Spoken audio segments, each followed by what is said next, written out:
যদি আমরা চরিত্রবান হতে হয় আমাদেরকে এই কোরআন ফলো করতে হবে কি না?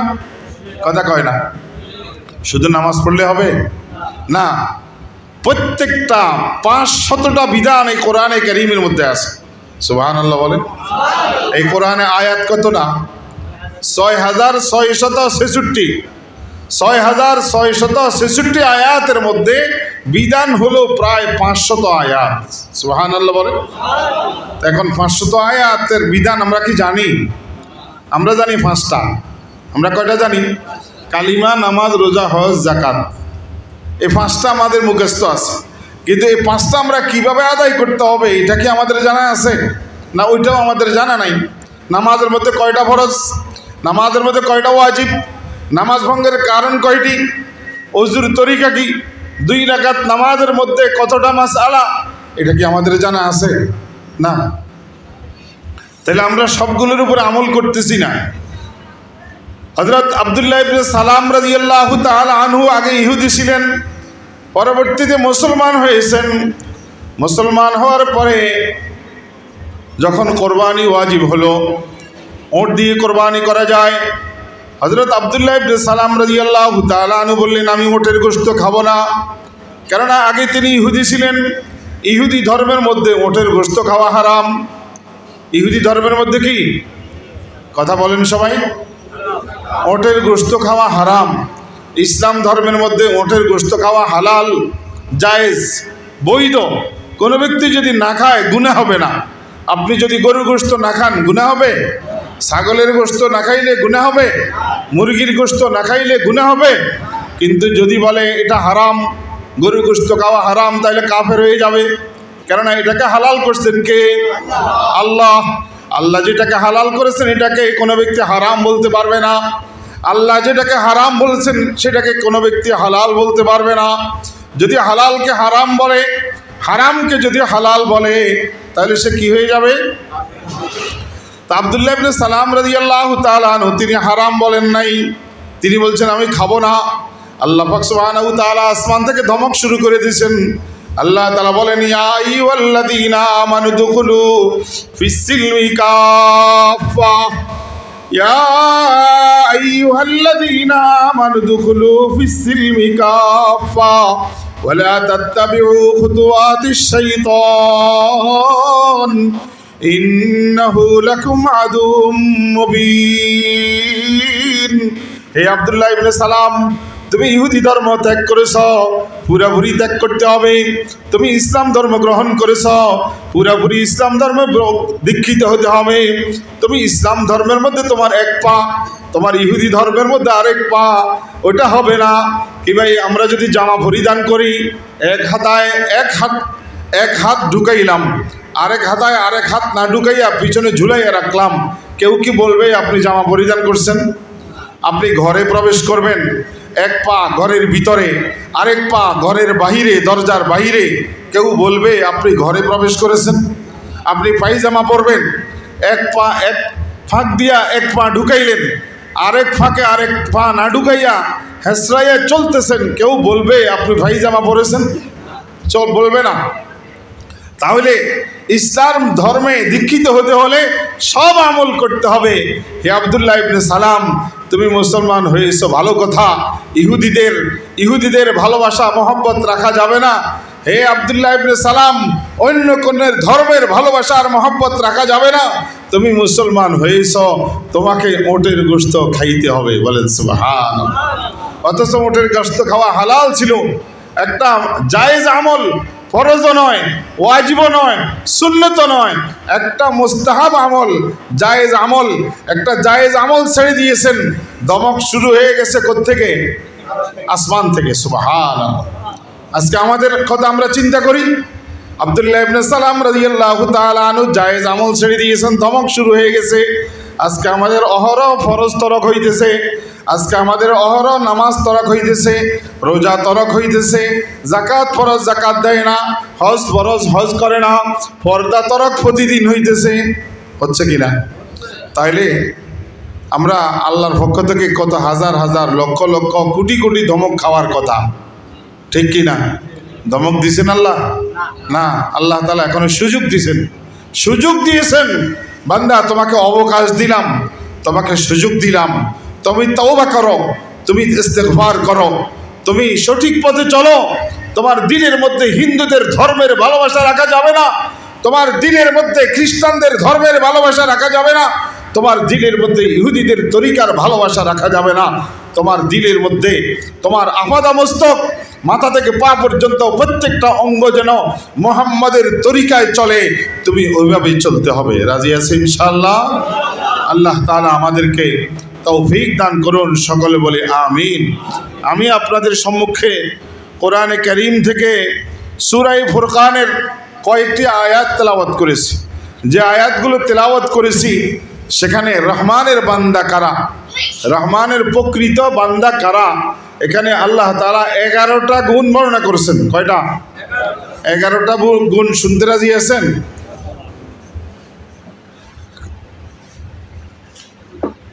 11টা গুণের কথা আমি বয়ান করলে কমপক্ষে 3 ঘন্টা লাগবে, কিন্তু হাতে আছে আর মাত্র 15-16 মিনিট।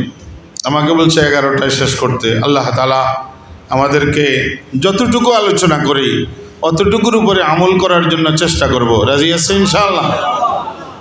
আল্লাহ তাআলা বলেন ওয়া ইবাদুর রহমান, রহমানের বান্দা কারা? ইবাদুন আব্দুন শব্দের বহু বচন।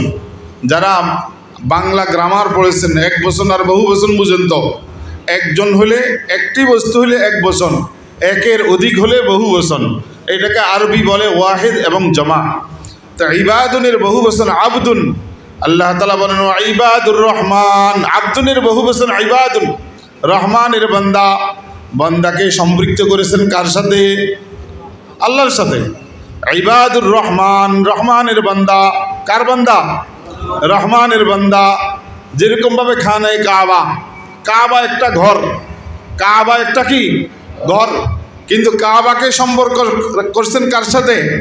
আল্লাহর সাথে। বাইতুল্লাহ, কাবাকে কি বলা হয়? বাইতুল্লাহ। এই জন্য বাইতুন অর্থ ঘর, কাবা হলো বাইত, এই জন্য বাইতের দাম হয়ে গেছে। বাইতুনের সাথে সম্পর্ক কার হয়েছে? সুবহানাল্লাহ। কিতাবুল্লাহ, এটা হলো কিতাব। এটা কি বলেন? কিতাব। কিতাবের সম্পর্ক কার সাথে হয়েছে? আল্লাহর সাথে হয়েছে, এই জন্য কিতাবের দাম হয়ে গেছে। সুবহানাল্লাহ। এই যে এ কোরআন রেহালের মধ্যে রাখা হয়। কিসের মধ্যে? এই রেহাল, এটা হলো কাঠ। আপনি 50 টাকার কাঠ দিয়ে যদি একটা রেহাল বানান, ওই কাঠের মূল্য কোথায় উঠবে? মাথার উপরে। কথা ঠিক কিনা? আপনি যদি 1000 টাকার কাঠ আপনার ঘরের মধ্যে রেখে দেন, পায়ের তলে পড়লে কখনো চুমো দেন? কথা কয় না। আপনার নিচে, পায়ের নিচে, পাশার নিচে হাজার হাজার টাকার কাঠ পড়ে থাকে, কখনো কি আমরা চুমো দিয়েছি? কিন্তু 25 টাকা 50 টাকার দামের কাঠ রেহাল হইয়া কোরআনের সাথে মিলিত হয়েছে, কাঠের দাম বেড়ে গেছে। সুবহানাল্লাহ। 25 টাকা, 100 টাকা, 50 টাকা দামের কাপড়, এটা জুজদান হইয়া কোরআনের সাথে মিলিত হয়েছে, এটার দাম বেড়ে গেছে। সুবহানাল্লাহ। কিন্তু 1000 টাকার দামের কাপড় যদি পায়ের নিচে পড়ে, আমরা কখনো চুমো দিই না। তাইলে যেটার সম্পর্ক মাওলার সাথে হবে, যেটার সম্পর্ক খোদার সাথে হবে, যেটার সম্পর্ক আল্লাহর সাথে হবে, যেটার সম্পর্ক রহমানের সাথে হবে, ওইটার দাম বেড়ে যাবে। সুবহানাল্লাহ। আমরা সবাই দামি হতে চাই? কথা কয় না? দামি হতে চাই? আল্লাহ তাআলা দামি মানুষের কথা বলতেছেন। দামি মানুষের গুণ কি? আল্লাহ বলেন ওয়া ইবাদুর রহমান, আব্দুন শব্দ গোলাম। আব্দুন শব্দের অর্থ কি? গোলাম। আল্লাহ তাআলার নিকটে গোলামের দাম বেশি, কেননা গোলামের মধ্যে বিনয়ী থাকে, গোলামের মধ্যে অহংকার থাকে না, গোলামের মধ্যে তাওয়াজু থাকে। গোলাম সবসময় বিনয়ী চলে, নিজেকে নিজে কম দামি মনে কইরা চলে, নিজেকে নিজে সাধারণ মনে কইরা চলে। সে নিজের মধ্যে অহংকার দেখায় না, তাকাব্বুরি দেখায় না, বড়ত্ব দেখায় না, কিবিরি দেখায় না। আমাদের প্রিয় নবী হযরত মুহাম্মদ মুস্তাফা সাল্লাল্লাহু আলাইহি ওয়াসাল্লাম, তিনি বিশ্বের মধ্যে সবচাইতে সর্বশ্রেষ্ঠ মহামানব। কথা ঠিক কিনা? আমাদের নবীজি সাল্লাল্লাহু আলাইহি ওয়াসাল্লাম যখন চলতেন, কিভাবে চলতেন? ইদা মাশা তাকাফা কান্নামা ইয়ানহাতু মিন সাবাবিন। তিরমিজি সানি, তিরমিজি দ্বিতীয় খণ্ডের হাদিস। এবং শামাইলে তিরমিজির প্রথম খণ্ডে প্রথম পৃষ্ঠার মধ্যে হাদিসটা এসেছে, ইদা মাশা তাকাফা কান্নামা ইয়ানহাত্তু মিন সাবাবিন। মুহাম্মদ সাল্লাল্লাহু আলাইহি সাল্লাম যখন চলতেন তখন তিনি নিচের দিকে তাকিয়ে চলতেন, উপরের দিকে তাকিয়ে চলতেন না, ডানে বামে তাকাতেন না, নিচের দিকে তাকাতেন। কেননা নিচের দিকে তাকালে গুনার থেকে বেঁচে থাকা যায়। নিচের দিকে তাকায় হাঁটলে গুনার থেকে বেঁচে থাকা যায় এবং বেয়াদব হয় না।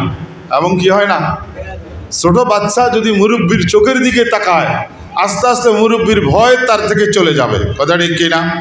কিন্তু বাচ্চা যখন নিচের দিকে তাকায় হাঁটে তার মধ্যে বড় যিনি মুরব্বি, যিনি তার চেয়ে বড়, তার একটা রোগ, তার একটা ভয় ভীতি তার দিলের মধ্যে থাকবে কিনা।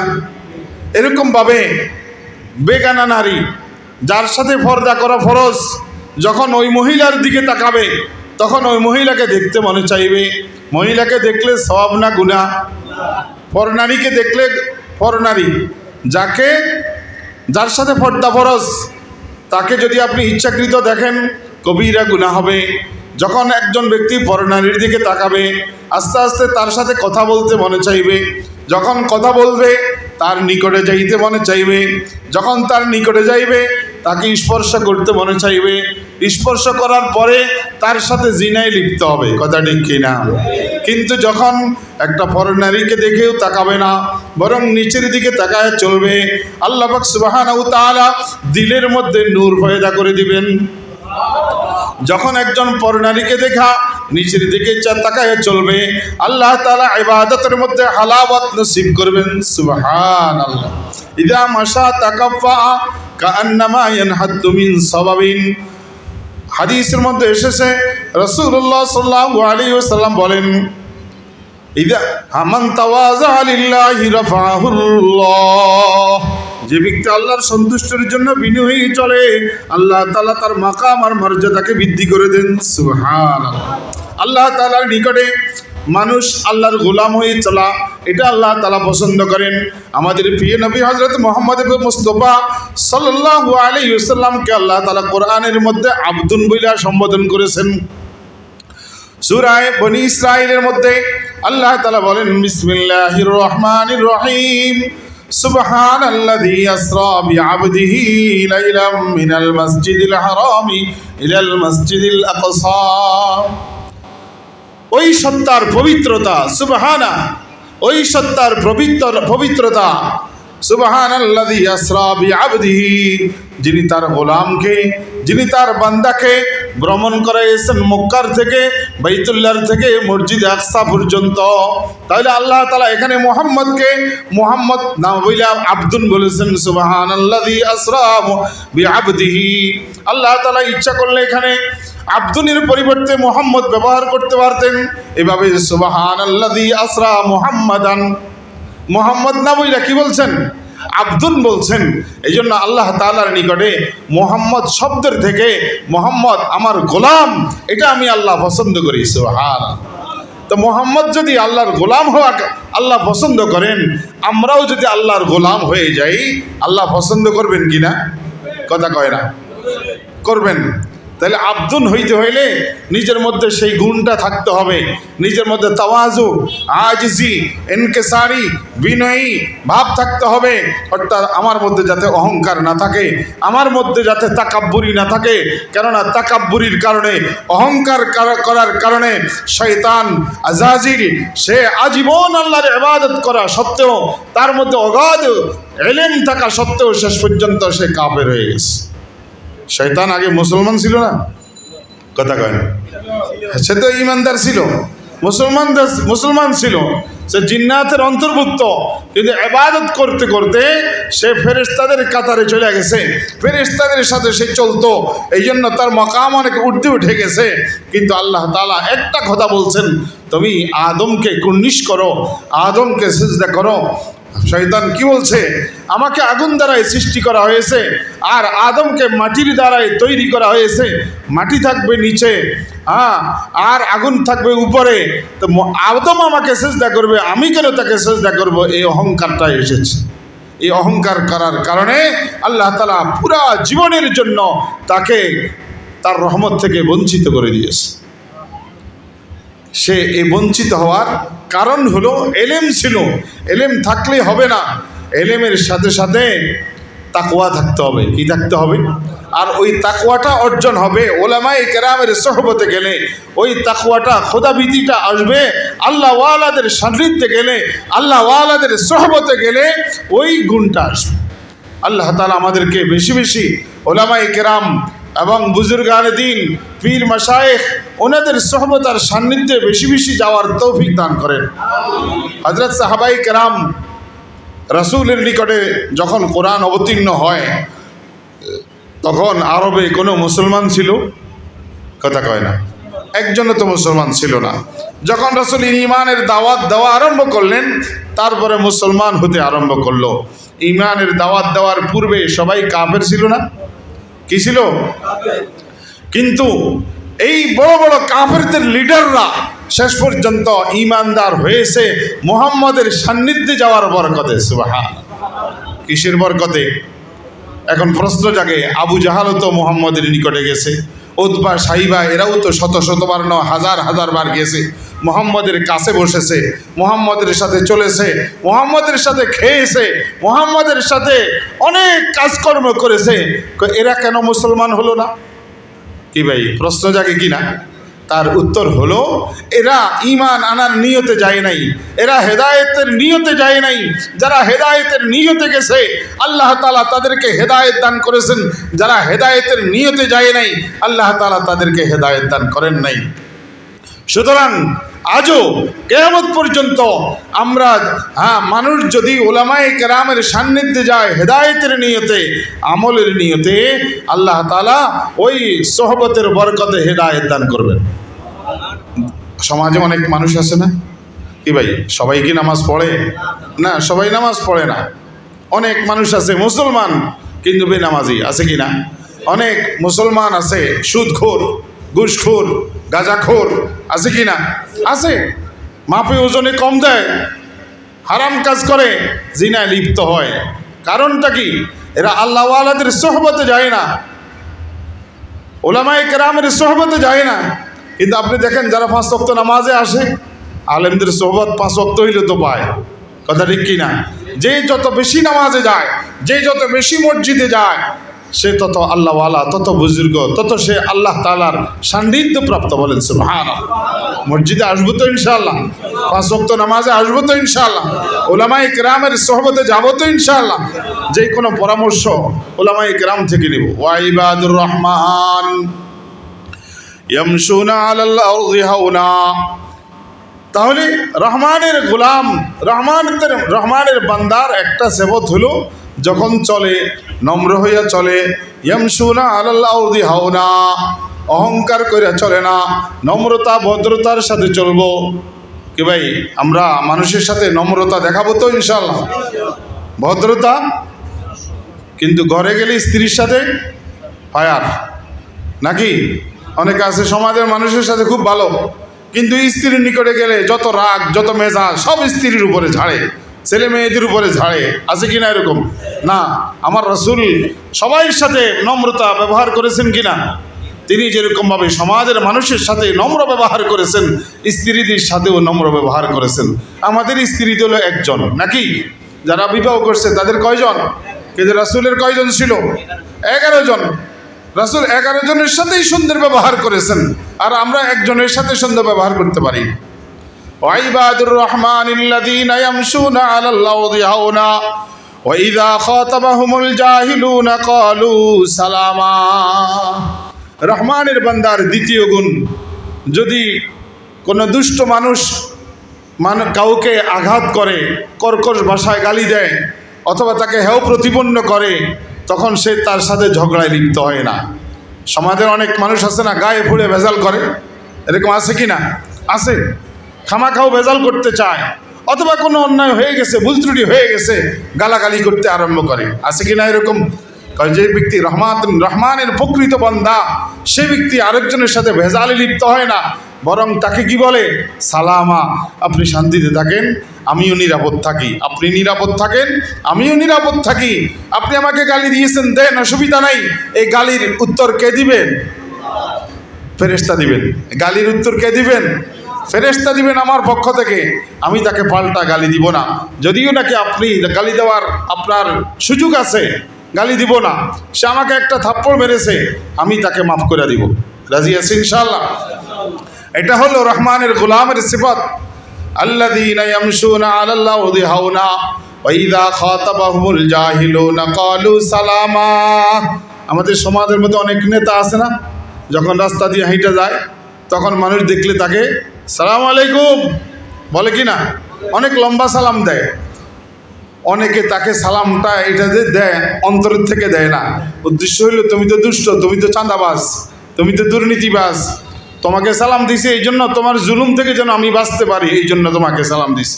এটা কিন্তু কয় না, মুখে বলে না। কথা ঠিক কি না?